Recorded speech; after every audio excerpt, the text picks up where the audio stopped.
Assalamualaikum warahmatullahi wabarakatuh. Piye kabare dulur-dulur kabeh, muga-muga tansah sehat lan lancar rezekine. Desa Blimbing, Kecamatan Mojo, Kabupaten Kediri dulur-dulur. Dalan iki lewat jembatan iku arah nuju Desa Yuga, tepate nanggone Dusun Sambiroto. Videone wis tau tak vlog lur, iso digoleki. Dadi wektu iku aku nembus saka Sambiroto Yuga. Desa Sambiroto Yuga iku dalanan saka Mojo neng Besuki ku lur. Tembus kene iki, tembus Blimbing. Pertigaan Blimbing dulur-dulur iki kerajane amarga neng gone desa Blimbing kuwi enek beberapa dusun, malah 3 dusun iku awake dhewe kudu munggah dhisik dulur-dulur. Saiki dulur-dulur bakal takjak njajah desa-desa ing Kecamatan Mojo, khususnya sing ana ketinggian 500 sampai 700 meter di atas permukaan laut. Tadi kingko liwat bukit, lungur dan sebagainya dulur-dulur alas. Satara ki arah mudhun merga dalane saka Blimbing menyang Pamongan ki pancen rada ngisor lur. Dene desa Blimbinge dhewe kuwi malah luwih dhuwur. Malah mengko yen awake dhewe munggah 1-2 kilo ke atas se ana 2 apa 3 dusun maneh lur, aku lali jenenge. Kita sepil kaya ngene kondisi masyarakat perumahan desa Blimbing lur. Dadi kandang-kandang kuwi ana samping utawa sebelah rumah lur. Mungkin kangge awake dhewe ngene iki rada aneh lan rada piye ngono ya, tapi yen wis terbiasa mungkin ya ora masalah. Dadi kandang sapi, kandang wedhus kuwi ana sebelahe utawa ning ngarepe omah. Oke dulur-dulur ki awake dhewe mudhun engko tak sepil Taman Wisata Doraemon sing aku wis gawe vloge ana ping pindho lek gak ping 3 dulur-dulur kanan jalan. Dadi Taman Doraemon iku intine kolam renang dulur-dulur lan ana warung-warung kang iso dinggo ngopi dulur-dulur. Iki lur pertigaan yen mudhun iku awake dhewe bakal tembus Tambi Bendo terus Mojo ngliwati desa Kraton. Yen Pamongan ki awake dhewe kudu menggok nganan dulur-dulur. Ki dalane aspal los lur, sanajana cilik. Yen musim panas ngene iki pemandangane kurang jos lur, amarga tandurane rata-rata tebu palawija. Yen musim rendeng kuwi kadang-kadang sik ana pari utawa jagung dulur-dulur. Tapi mengko sekitar 1-2 kilo saka pertigaan dulur-dulur kuwi ana pemandangan apik, perbukitan puncak-puncak Gunung Wilis dulur-dulur. Oke dulur-dulur, tak lanjut ceritaku.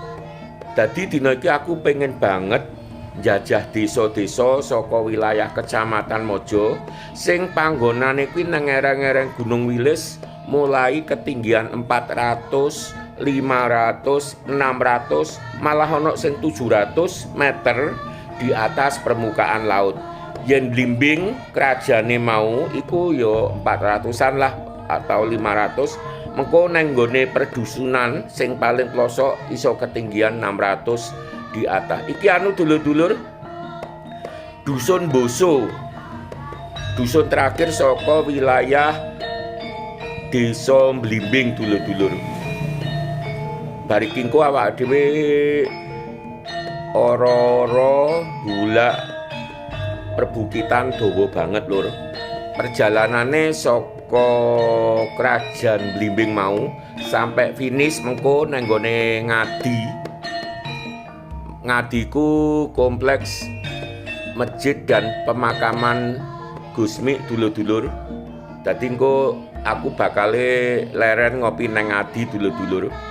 Ki sawetara aku sik durung nemu perbatasan karo Desa Pamongan. Artine sih neh wilayah Desa Mlimbing. Kaya ngene iki lur dalane. Ning ketoke diluk maneh awake dhewe wis bakal mlebu wilayah Desa Pamongan dulur-dulur. Kiwa nengen tanduran tebu dulur-dulur.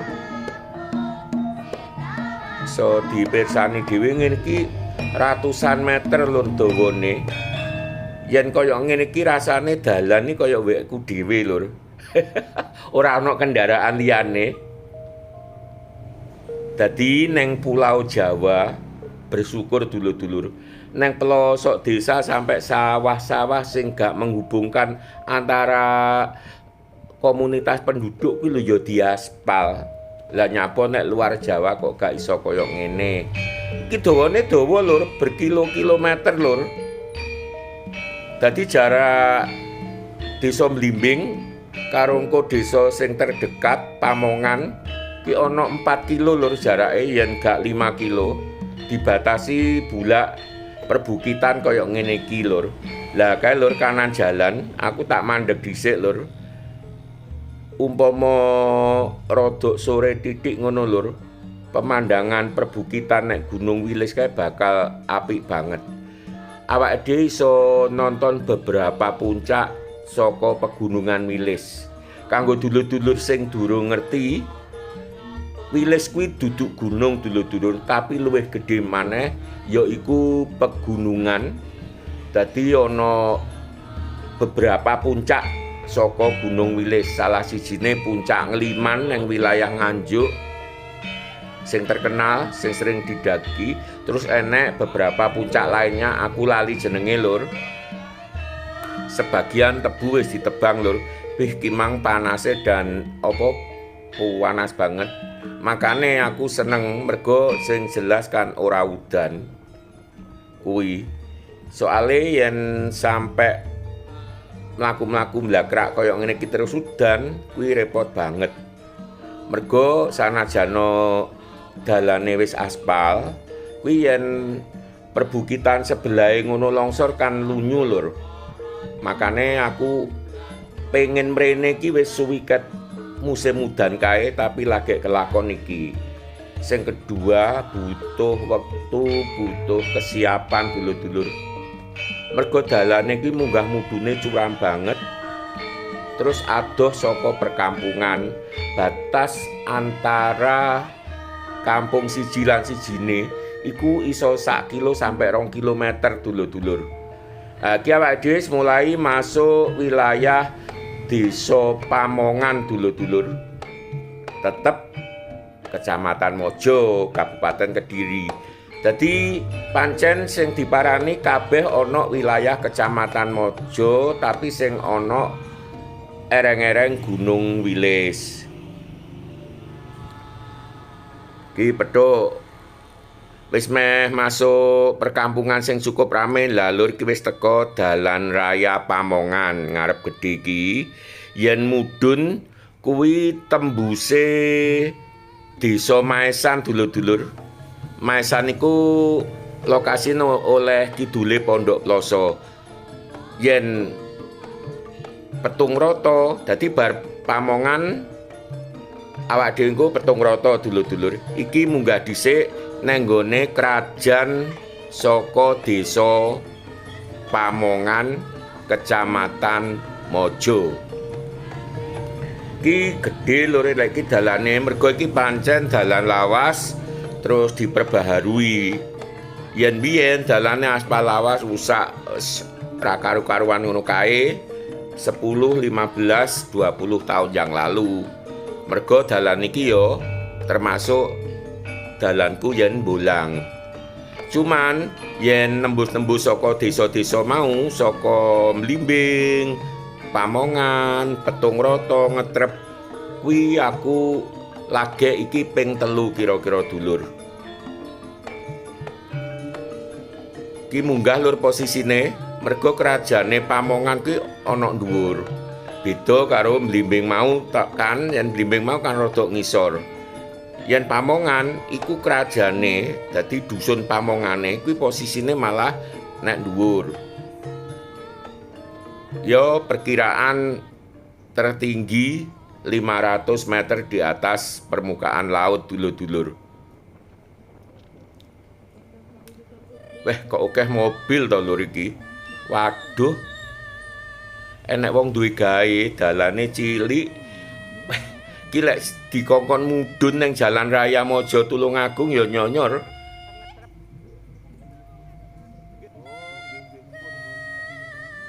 Wo wis lur balik neh sithik lur. Dadi diliwatne dalan-dalan jero-jero lur kaya apa.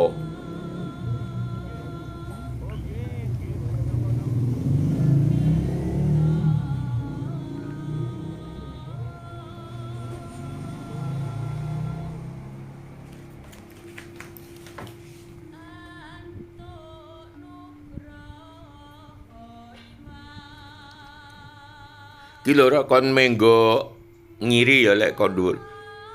Bayuh lah kok wis bayuh lur. Mudune ya bener wong pancen ereng-erenge bukit. Dalane ya mesti njlok banget. Tapi aku tertarik karo kandang sapi ki lho lur, betul-betul berdampingan karo omah.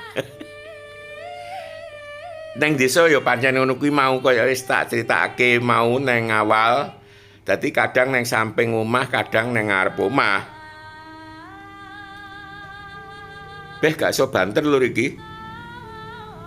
Bayo deloken dalane mudhun tek cuwilik lho lur iki. Iki gak ana separone dalan raya Pamongan mau. Bayo.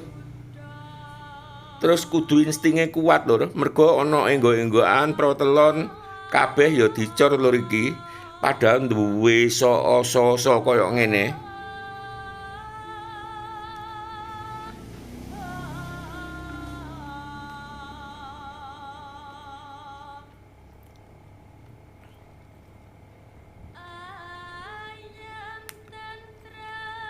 Yen dalan iki aku urung tau liwat lur.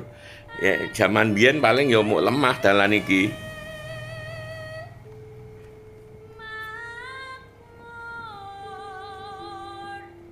Weh bakul letek lur. Menjemput bola. Kalau bakul sayur. Lagi jalan raya Pamongan mau lur sing sisih ngisor ana wong duwe gawe iki awake dhewe munggah. Jane jarake karo tenda Maten mang sampai kene iki yo gak enek 100 meter lur, tapi menggok-menggok emang malih enek 300 po 500 meter.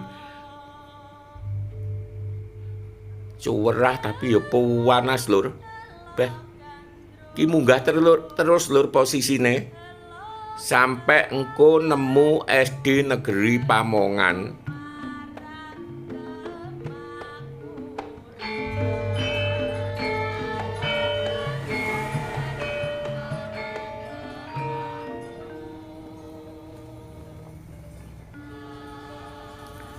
Dadi posisine Pamongan ki ya dhuwur lur. Ya kurang luwih padha karo Besuki. Cuman dalane gak begitu tajam munggah apa tikungane kaya Besuki ngono ora. Lagi lur kiri dalan SD Pamongan.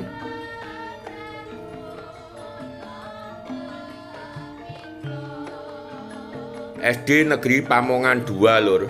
Sing Pamongan 1 paling rodok ngisor legak dhuwur. Iki awak dhewe sik munggah lur iki.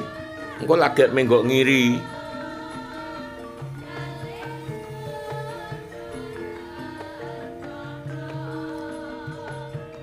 Dadi jarake saka Blimbing mau nang Pamongan kene iki ya kurang luwih lah pertigaan iki lur. Kurang luwih 4 utawa 5 kilometer. Awak dhewe iki dalane ngiri yen munggah iku petuk dusun Tumpak Doro.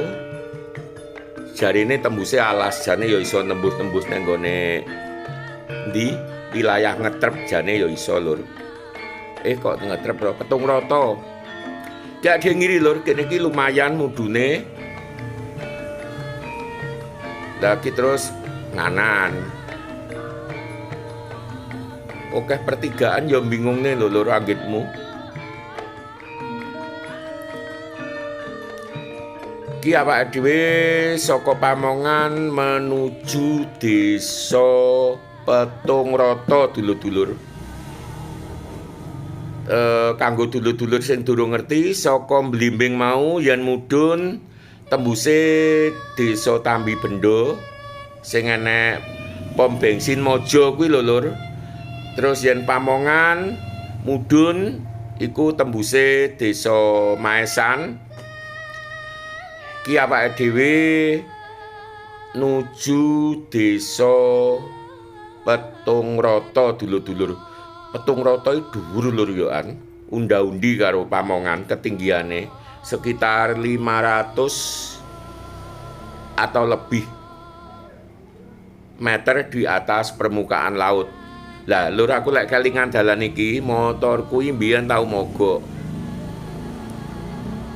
Mega Pro waktu kuwi iki aku gawe beat lur, mergo pancen santai-santai lan wis ngerti medane, uga ngerti yen dalane wis aspal utawa cor, dadi aku wani. Ya cuma kudu motore kudu sehat banget lur, rime ya kudu pakem. Kaya ngene iki lur, iki mudhun terus dalane rada gak penak iki. Pokoke lek aku ngerem kecepatan iri, kuwi berarti mudune curam banget lur. Kecepatan ini gak sampai 5 km per jam lur, iki nganan ki ngarep kono kaya njlok lur. Tapi ya kuwi dusune asri banget lur, pomo manggon nang kene wis gak ngerti gaduhnya perkotaan. Cuma ya kuwi lur, sayange gak enek warung nang ngene-ngene iki. Lagi lur, ade niko nganan arane lok iki. Terus mudhun yo jlok kiri jurang kanan bukit. Curam lur iki wis terus yo jlok kok sampai tembus kali ngono. Pak, kali itu biasanya batas antara rong desa utawa rong dusun. Kisik terus lur iki. Si adoh lur saka Pamongan nang Petungrata. Lah iki poin sing tak senengi lur. Pemandangan ngisor lembah tak sepile diluk lur. Biasane yen wayah ditanduri pari, teraserenge apik lur iki. Cuman kae jagung, ya lumayan lah untunge jagunge seijo lur. Umpama wis kuning utawa wis dipanen ngono malah welek. Lah kae jagung seijo lur, kaya ngono kuwi. Pokoknya selalu begitu, kanan bukit ngisor jurang.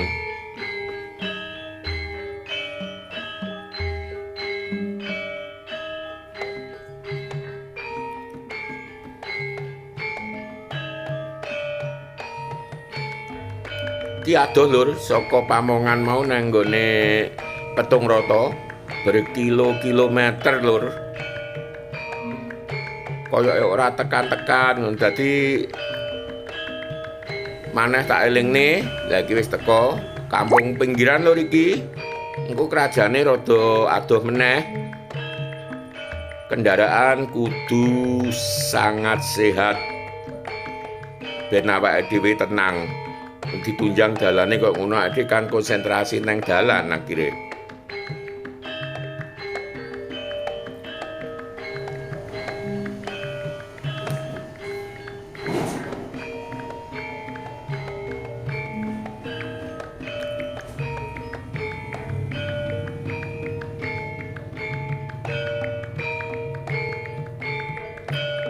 Wis memasuki wilayah Desa Petungrata, Kecamatan Mojo, Kabupaten Kediri. Iki lur bagian yo ngeri, dalane cilik terus wit-witan grumbul, sepi, jojloke curam.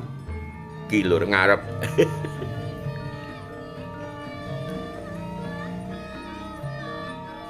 Wah iya. Gak wani banter lur pokoke. Kayak ngene iki iso dibayangne kecepatane nggak sampai 5 km per jam lur. Ki pemandangannya ya lumayan bagus kene iki. Aku seneng kene iki. Cuma bar ki ku mudhun njlok lur.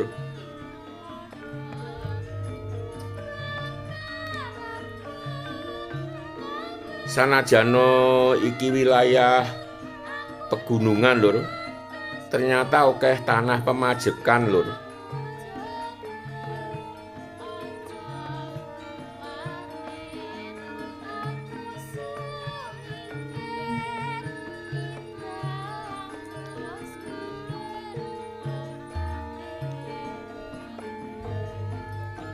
Secara jarak kurang luwih saka Blimbing mau sampai ngetrep ngadi yo 18 atau 20 km lur.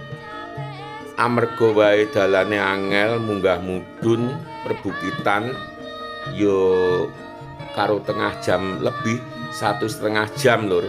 Kira-kira perjalanan ki yen musim udan ijo lur akeh tumbuh-tumbuhan semak belukar nang kene iki. Lah bar ki munggah lur iki beyo. Terus munggah. Beyo.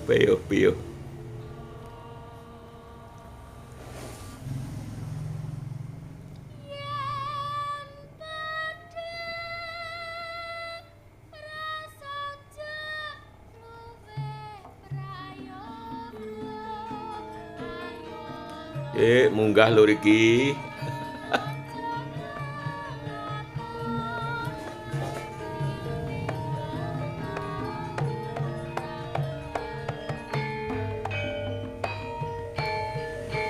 Desa ketiga lur, Petungrata. Nah, Petungrata iki yen mudhun tembuse Dusun Mayan, Desa Kranding, Kecamatan Mojo, Kabupaten Kediri. Lah kiri jalan iki makam Pucangan lur. Dusun Pucangan.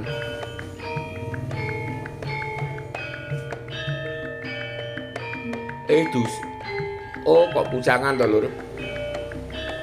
Makam Dusun Beruk. Lah Beruk kuwi wis masuk ngetrep dulur-dulur. Dadi perkampungan-perkampungan mau iku Petungrata ki awake dhewe wis teko Dusun Beruk, Desa Ngetrep, Kecamatan Mojo. Ning kok ngopine ning Ngadi lur. Lah iki perjalanane rata syuting lur, bosenke ora-ora gulak ngono kae. Iki langsung wis teko Ngadi lur. Bu. Rujak, Bu. Rujak cingur lur, salah satu favoritku. Rujak nggih.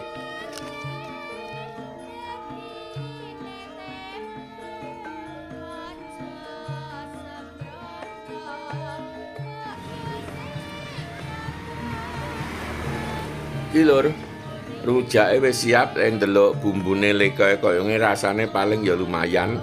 Ki mang sayure rena-rena, buahe ana nanas, ana apa bengkoan, blimbing. Bismillahirrahmanirrahim.